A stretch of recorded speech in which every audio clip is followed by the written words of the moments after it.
par rapport au reste, c'est-à-dire les spondyloarthrites non radiographiques. Donc vous savez tous que la spondyloarthrite a changé de nom sur les dernières années, que ça a été une maladie sous les projecteurs, et pour un ensemble de points, notamment l'arrivée de nouvelles thérapeutiques, que vous connaissez tous, notamment les anti-interleukine 17, les petites molécules. Mais parmi les actualités sur les dernières années, il y a eu aussi ce nouveau concept qui est de parler de spondylarthrite radiographique versus spondylarthrite non radiographique. Vous allez voir que les choses ne sont pas aussi simples, puisque c'est un véritable continuum. Donc voilà un peu l'agenda de la présentation. On va d'abord définir et parler d'épidémiologie, de ce que représentent ces formes non radiographiques. Après, on va faire une comparaison spondylarthrite radiographique, non radiographique, c'est pas aussi simple. Et après, on va voir un peu l'évolution, comment évoluent ces spondylarthrites non radiographiques, pour terminer par le traitement.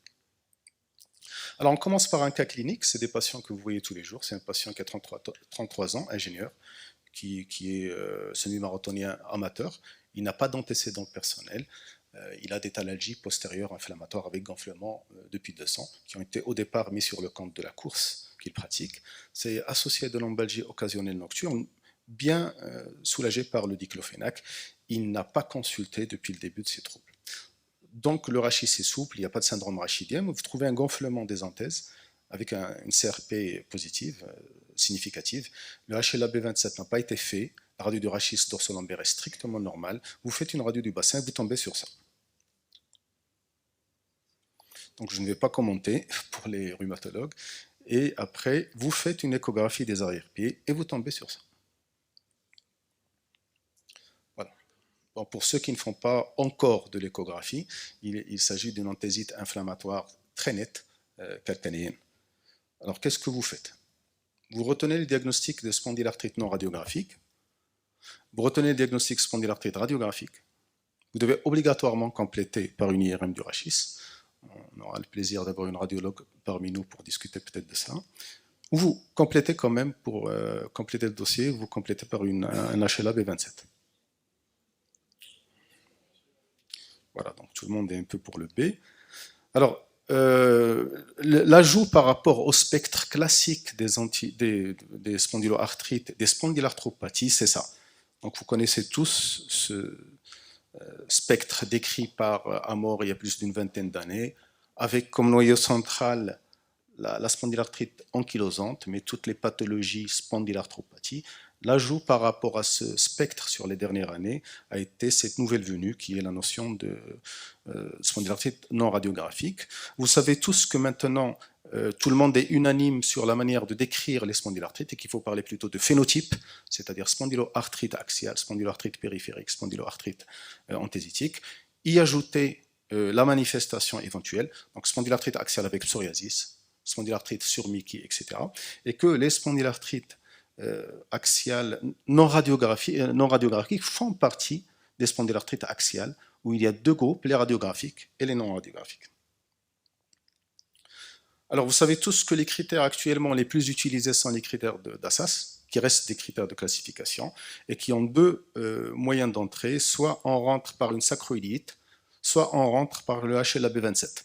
Alors, l'avantage d'avoir une sacroïlite, c'est qu'on a besoin d'un seul des anciens signes de Amor.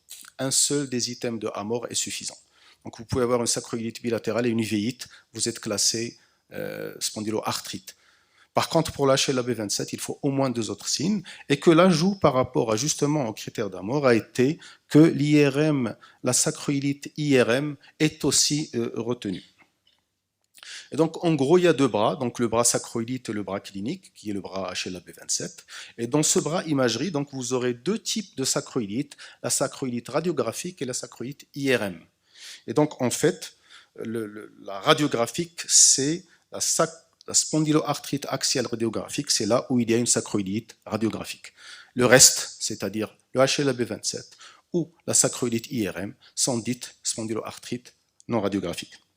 Donc, ces critères de la SAS permettent finalement de regrouper toutes les spondyloarthrites axiales, de dénicher toutes ces spondyloarthrites axiales.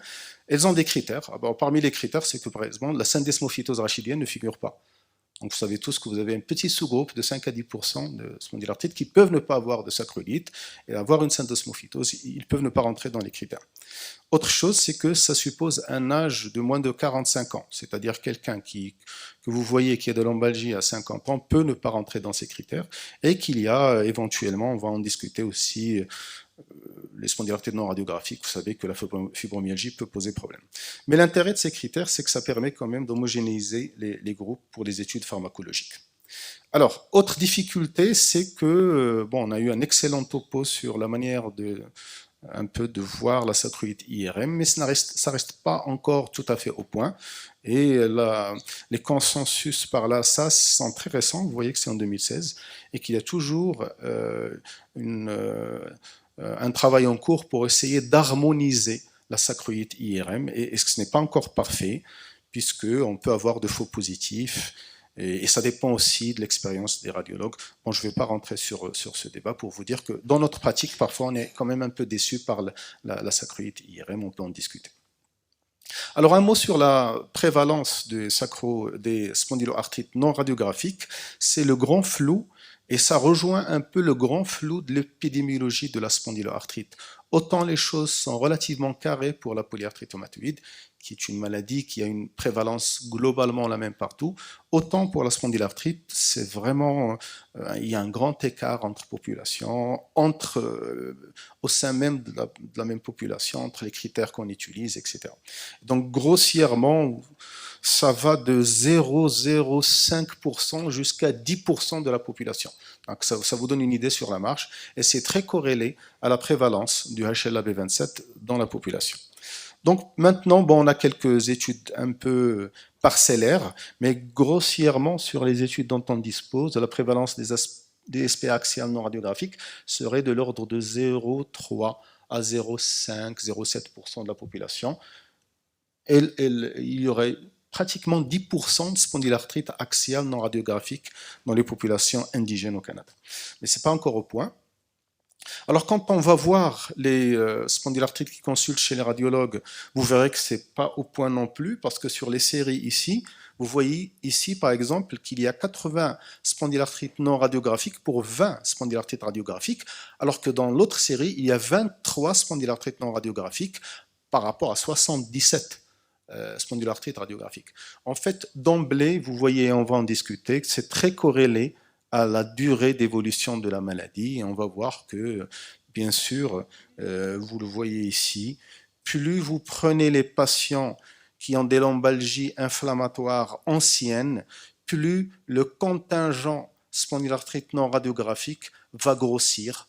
Et on retient qu'au-delà, par exemple, de 20 ans, on va le voir dans l'évolution, au moins 75 à 80% de ces spondylarthrites non radiographiques vont devenir des spondylarthrites radiographiques. On va pouvoir en discuter. Alors pour notre cas clinique, les choses étaient très simples parce qu'il avait une sacroïdite, une rachialgie inflammatoire, il avait une bonne réponse, CRP augmenté, donc c'était une spondylarthrite radiographique assez typique. Alors, est-ce qu'il y a une différence entre les spondylarthrites radiographiques et non radiographiques? Alors deuxième cas clinique, c'est une patiente qui a 29 ans, infirmière. Elle a une uvéite antérieure documentée, dorsolombalgie inflammatoire isolée, évoluant par poussée depuis 4 ans. Elle a une CRP négative. La radio du bassin et la radio du rachis dorsolombaire sont strictement normales. Vous faites une IRM où vous tombez sur un aspect assez typique de sacroïdite IRM. Voilà, donc elle a la rachialgie, la sacroïdite et l'uvéite, que j'ai oublié ici de mentionner. Donc elle passe très facilement. Et donc on retient le diagnostic de spondyloarthrite non radiographique sur la sacroïdite IRM. Alors qu'est-ce que vous faites devant une patiente pareille? Juste après, il faut compléter par une IRM du rachis. Est-ce qu'il y en a qui aimeraient compléter quand même par une IRM du rachis? Vous rassurez la patiente vu que l'activité de formes cliniques pareilles sont moindres par rapport aux formes radiographiques. Le nombre d'uvéites est effectivement plus élevé dans cette forme, c'est-à-dire dans les formes non radiographiques, et la démarche diagnostique doit être strictement la même. Alors, on commence à avoir des données puisqu'il y a actuellement au moins 7 ou 8 cohortes de spondylarthrite non radiographique. Vous voyez ici la durée des symptômes, donc on a des early spondyloarthritis qui ont 1 an. Alors, dans la spondylarthrite, quand on parle de early, c'est 1 an et demi. C'est pas comme dans la polyarthrite où on est à 3 mois. Parce que vous allez le voir que c'est très difficile de prendre des patients ou de diagnostiquer des patients à 3 mois d'évolution. Donc vous voyez ici un peu ces séries qui ont des nombres assez conséquents de patients. Les plus célèbres sont la cohorte française Désir et allemande, GSPIC, mais il y en a plusieurs. Pour l'instant, on n'a encore aucune donnée sur les spondyloarthrites non radiographiques dans notre pays. Ce serait intéressant de voir comment ça se passe. Donc, il y a plusieurs papiers actuellement qui essaient de voir un peu les différences. Et pour passer rapidement, il y a eu une méta-analyse récente sur les signes extra-articulaires et articulaires périphériques, c'est-à-dire est-ce que les spondylarthrites non radiographiques font plus d'arthrite, d'anthésie, etc. Donc c'est une méta-analyse récente. Donc en gros, ce qui ressort en périphérie, c'est qu'ils font un peu plus d'uvéite.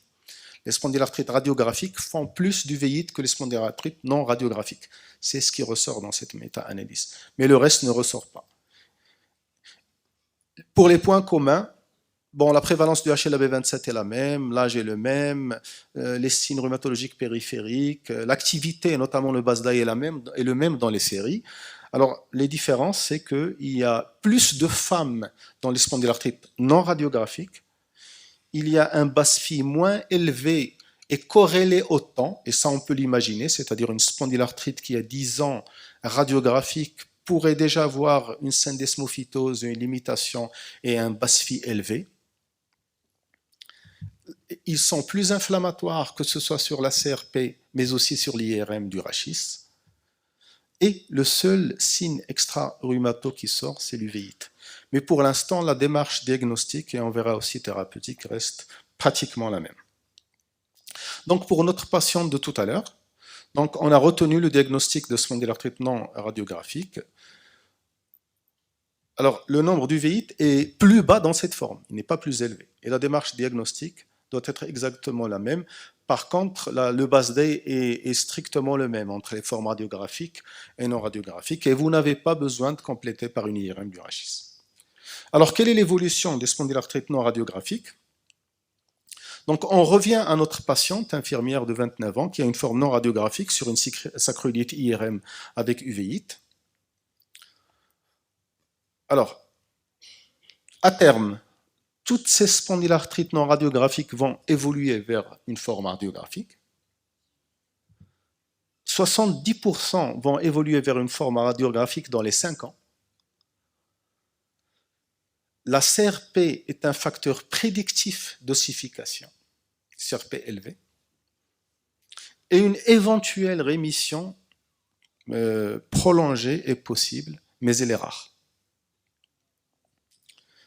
On n'a pas le temps, on discutera peut-être à la fin, je vais passer. Donc pour dire qu'il y a beaucoup d'éditoriaux qui se sont penchés sur la question et qui discutent du fait que est-ce que c'est vraiment une entité distincte, concrète, ou bien c'est un continuum, c'est-à-dire que ça va de la spondylodicite, de la sacroiliite IRM à quelques années plus tard à la sacroiliite radiographique, à quelques années plus tard à la syndesmophytose puis à la colonne de Bombeau. Est-ce que c'est juste un continuum ou est-ce que c'est des formes différentes? Autrement dit, est-ce que la spondyloarthrite non radiographique est juste une spondyloarthrite radiographique à une phase précoce chez tous les patients? On commence un peu à maîtriser le rationnel physiopathologique. On sait maintenant en fait que du fait d'un terrain génétique particulier et sur l'intervention de facteurs d'environnement, on aura une inflammation des anthèses et des anthèses notamment axiales, qui va conduire à une spondyloarthrite non radiographique. Alors chez des patients donnés, des gènes d'ossification vont intervenir ou pas, couplés à des facteurs d'environnement, pour donner des formes non radiographiques ou des formes radiographiques, lesquelles formes radiographiques peuvent s'ossifier soit de manière très précoce. Donc vous avez tous en mémoire les jeunes qui ont 20-21 ans, qui nous font des coccytes, des spondyloarthrites extrêmement rapides avec colonne de Bombeau en quelques années, par rapport à des formes plus frustes où vous pouvez une ossification qui va se faire sur plusieurs années. Donc on commence plus ou moins sur les dernières années à un peu comprendre les mécanismes. Et on sait maintenant, le professeur Delay nous l'a montré tout à l'heure, que c'est un peu couplé à l'inflammation IRM, laquelle inflammation IRM sur le rachis va aboutir à des tentatives de réparation qui vont se solder au final par une ossification. Et tout le débat en fait actuel, qui est très récent, c'est peut-on arrêter les malades à ce stade, et notamment par les biologiques dont on dispose. On va voir qu'on commence à avoir des réponses à ces questions. Alors, c'est beaucoup plus compliqué que la polyarthrite rhumatoïde. La polyarthrite rhumatoïde, vous avez de l'inflammation, de l'érosion, point à la ligne, c'est érosif oui, non. Dans la spondylarthrite, les choses sont un peu plus différentes et plus compliquées, puisque vous avez l'inflammation, l'érosion, la tentative un peu de réparation par le remplacement, et puis l'ostéoprolifération qui va un peu être à l'origine de l'ankylose. Donc les choses sont un peu plus compliquées. Et donc cette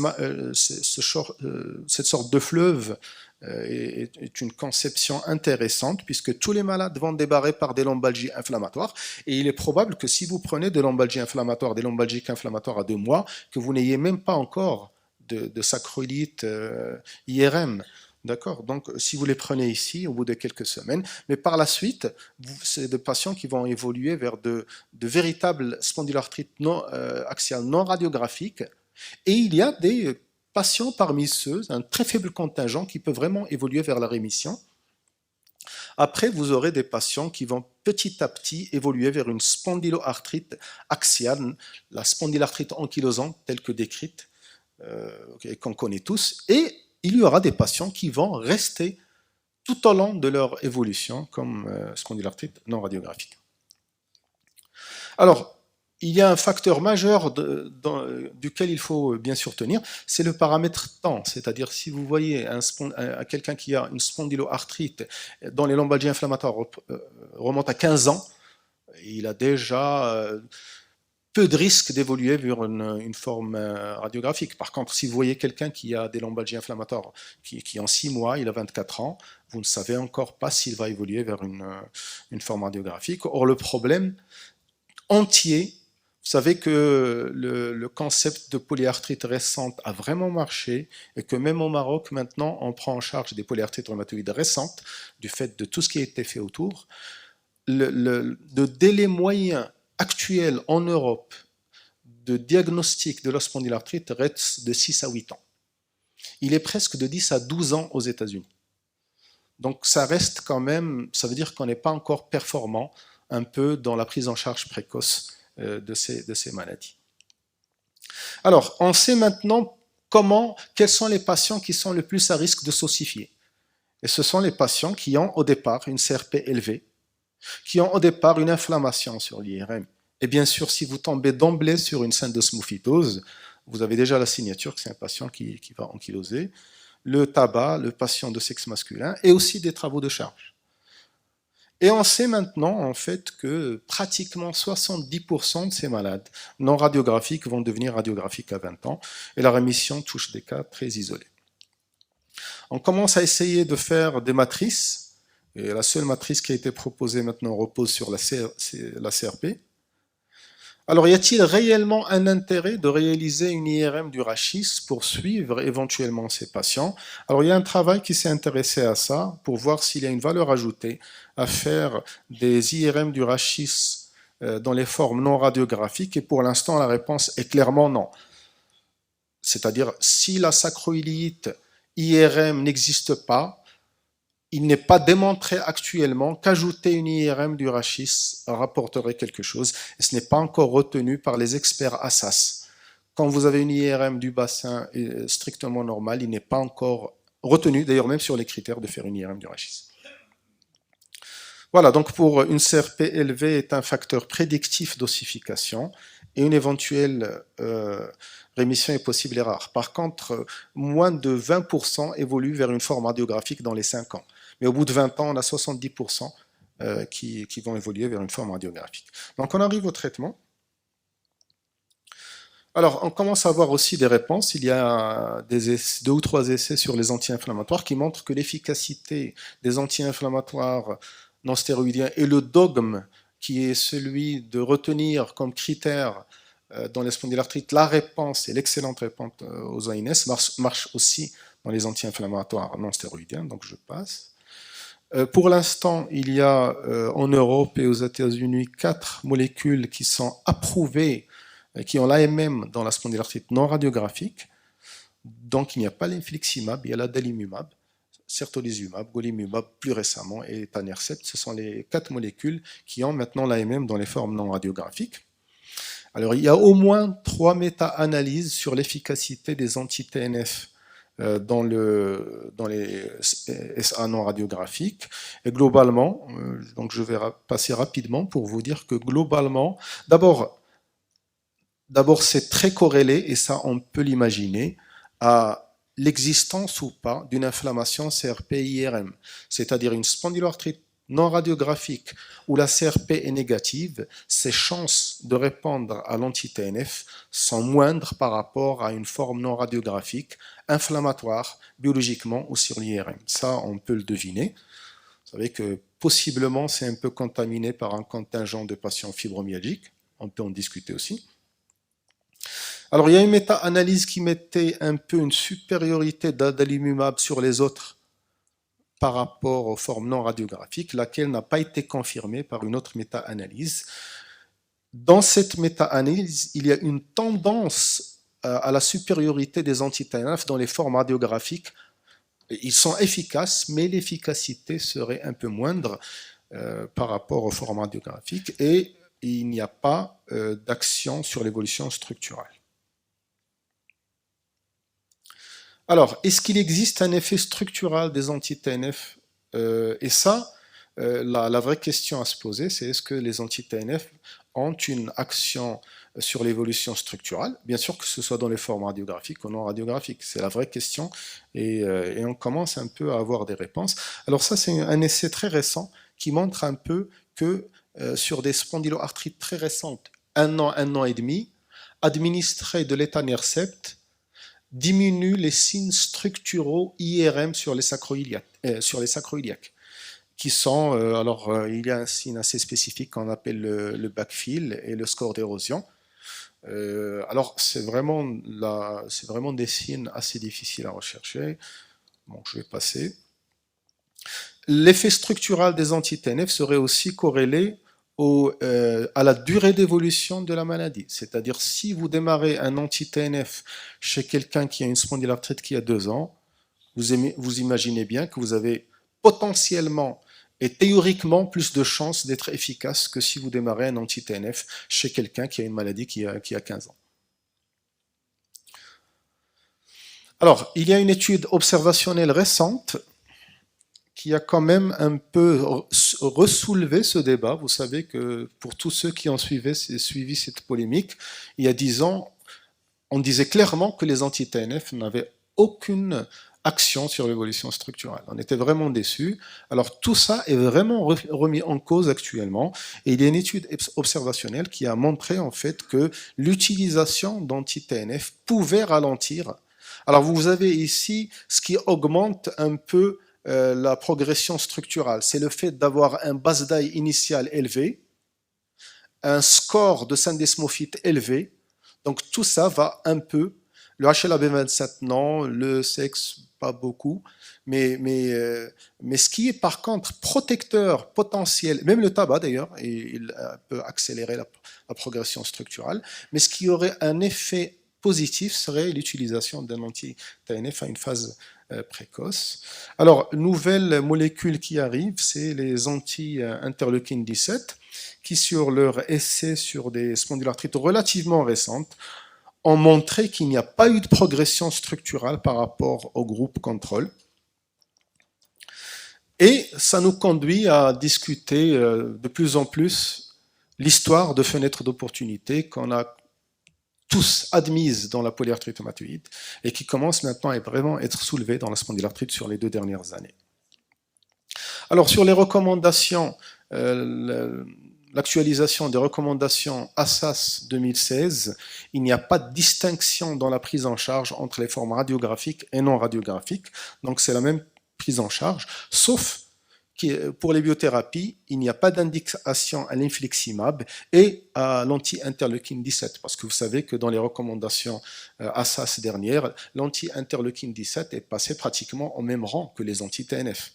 on peut l'utiliser en première intention maintenant dans les spondylarthrites. Voilà.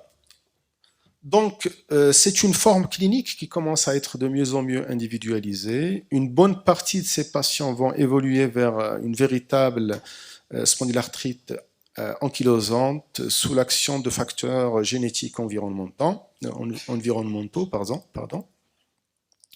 Le retentissement clinique est idem, il y a quelques particularités, notamment sur le fait que dans les formes radiographiques anciennes, il y a plus de perte de fonction. Peut-être un peu plus d'uvéite dans les formes anciennes, mais pour l'instant, le retentissement clinique serait idem. Ne pas oublier le score de fibromyalgie. Vous savez que la prévalence de la fibromyalgie dans les rhumatismes inflammatoires chroniques est plus élevée que par rapport à la population générale et que vous pouvez avoir un BASDAI vraiment artefactuel, un peu contaminé et tiré vers le haut par une fibromyalgie coexistante.